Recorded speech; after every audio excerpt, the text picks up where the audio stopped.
Hi, welcome to my studio here in New Zealand. Obviously, as a professional musician, I need a reasonable sized space because I work here myself, but I also have students that come to my house. But this session is all about how you can set up your own space at home or wherever works for you with relatively little equipment, but study and learn really, really effectively from home. First thing, find a space. Bathrooms are brilliant because they have fantastic acoustics. Because of all the hard spaces. However, any space that you feel comfortable is going to work. Singing is one of those activities that doesn't require a huge amount of equipment, so you don't need a massive amount of room in order to be able to do it. It does need to be somewhere where you feel completely comfortable. What tech do you think you need for a home studio? Well, surprisingly little, actually. If you first establish what it is that you plan to do with your singing. So if you're never going to sing for an audience, there's probably not much point investing in PA equipment and a microphone. But if you are working towards a performance, depending on what your genre is, you might feel that you want a microphone and a simple amp PA system like the one I've got behind me here. Super pro tip, if your gear is leaving the house, you make sure it's labelled with your name and your phone number. I use my cell phone for apps like metronome, tuner, decibel counter, various little bits and pieces like that. Otherwise, I'm really low tech, and my best friend is always the mirror because I can see exactly what's happening with my body and my relaxation and my jaw, which are really important things to be aware of. Mirrors in every home. Like fish and chips. Hi again. It's all about the warm-ups before you get going. So YouTube is an amazing resource for learning anything really, but singing especially. There are so many amazing videos out there to help you get warmed up and get primed and ready to go with your singing. One of mine is Classical Lesson for Beginners, which you could look at, which has a ton of warm-up lessons, and it will also give you a kind of guided lesson as well, so you could follow that to give yourself a little bit of structure in your home learning. Oh, hello, you're still here. I'm just replying to some comments on the YouTube channel that I've had online this week. Build yourself an online community. If you're learning from home, it can be a little bit isolating. So one of the things that I found with my YouTube channel is that I really love the community aspect of it, and I'm really enjoying building that online community, and that's something you can do. There are lots of different forums that you can get involved with. If you're the kind of person that isn't really a sharer, you don't have to go down that route.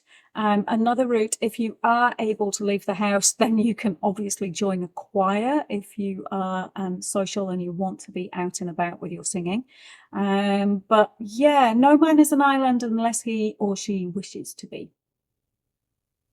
I'm just trying to organise my practice schedule for the next couple of weeks. Now, my diary looks like this. It's generally often quite hideous to find a time in order to be able to do some practice. So what I've discovered is that I can actually achieve quite a bit if I just do 10 minutes here and there. But I do need to schedule them in my diary, otherwise that time gets eaten up with something else. When I schedule time for practice, even if it's just 10 or 15 minutes here and there, it gets done.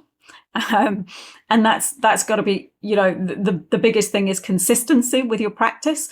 And the other thing I would say, if you're just trying to establish a new culture of practicing singing, then the thing is to never skip 2 consecutive days in order to build that habit as a regular thing that you're going to do. So even if it's only 10 minutes every other day, as long as you don't miss 2 consecutive days, then you're actually going to get the rewards and establish that as a habit, which is what you want to do.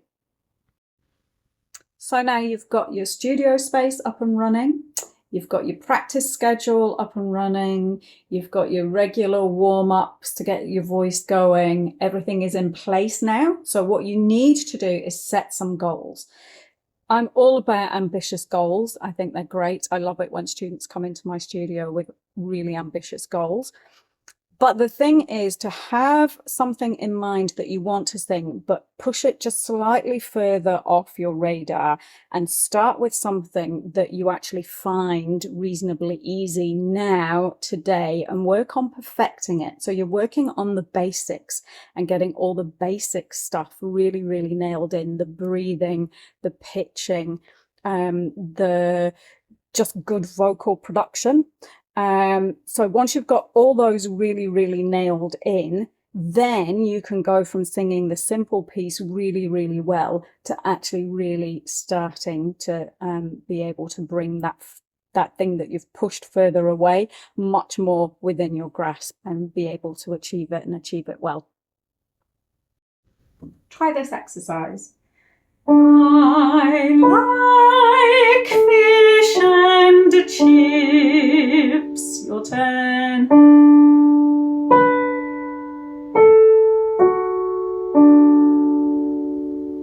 Now, if you started the first word, I, with that glottal stop, you're in danger of learning a bad habit there.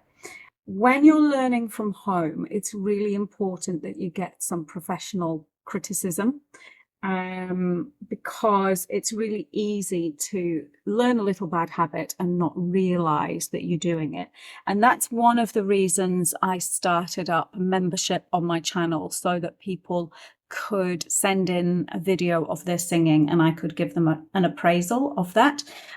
So it doesn't have to be, that's a really cheap way of doing it. It doesn't have to cost an arm and a leg to seek professional advice. Or you can contact me directly via the website, Singing Lessons Online.